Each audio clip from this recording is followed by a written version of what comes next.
Bonjour à tous. Aujourd'hui, nous allons travailler sur les activités. Elles sont de plusieurs sortes dans la plateforme. Les exercices, les devoirs, les questionnaires et la discussion. Mais commençons par la plus polyvalente des activités, l'exercice.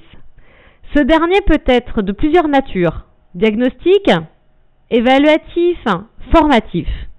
Je vous propose d'y aller par étapes. La première étape sera une présentation des 10 types de questions qui sont à votre disposition dans la plateforme. Puis ensuite, dans une nouvelle vidéo, je vous montrerai comment les changements de paramètres peuvent changer la forme et la nature et le but pédagogique de votre exercice. Mais commençons par les 10 types de questions à travers un exercice de démonstration préparé par Gaëlle Mayence pour le Campus Lab. Normalement, vous êtes tous élèves d'un cours qui s'appelle 02 It's Learning pour les formateurs. Si ce n'est pas le cas, revenez vers moi.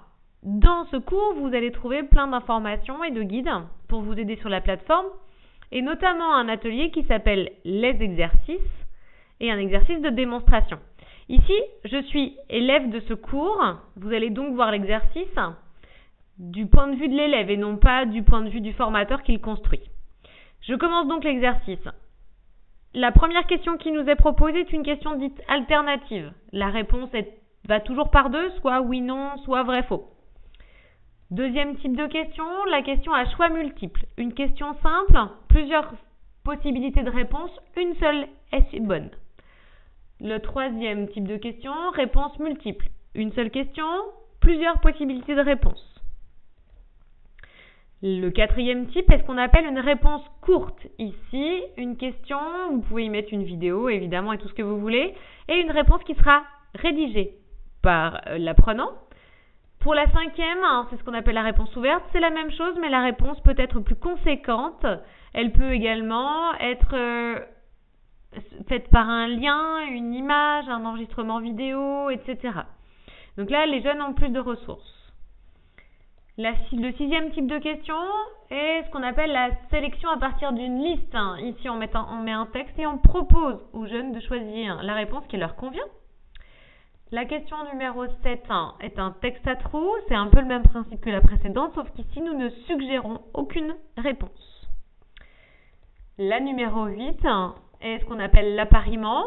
Il va falloir ici refaire des paires. La 9e question est un ordre. Donc ici, il faut remettre dans le bon ordre les thèmes qui correspondent aux images. On peut imaginer un ordre chronologique, etc. La question numéro 10, c'est ce qu'on appelle la zone réactive. Évidemment, je n'ai pas activé mon flash player avant de vous montrer l'exercice. Ici, il s'agit de fixer sur une carte, par exemple, l'endroit. Ici, Gaëlle nous demandait de retrouver en cliquant sur la carte le trajet du navigateur Jacques Cartier. Il fallait cliquer sur la carte. J'ai peur que si j'actualise, je quitte mon exercice. Voilà pour les 10 types de questions. Je vous proposerai une autre fois de vous le remontrer du point de vue de l'apprenant. Alors, va-t-on reprendre? On peut le reprendre.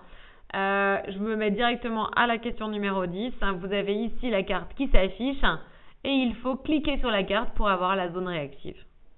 Voilà, je vous ai montré donc les 10 types de questions qui existent du point de vue de l'apprenti et de l'apprenant. Si besoin, je peux aussi vous accompagner pour vous montrer comment l'on crée ces questions.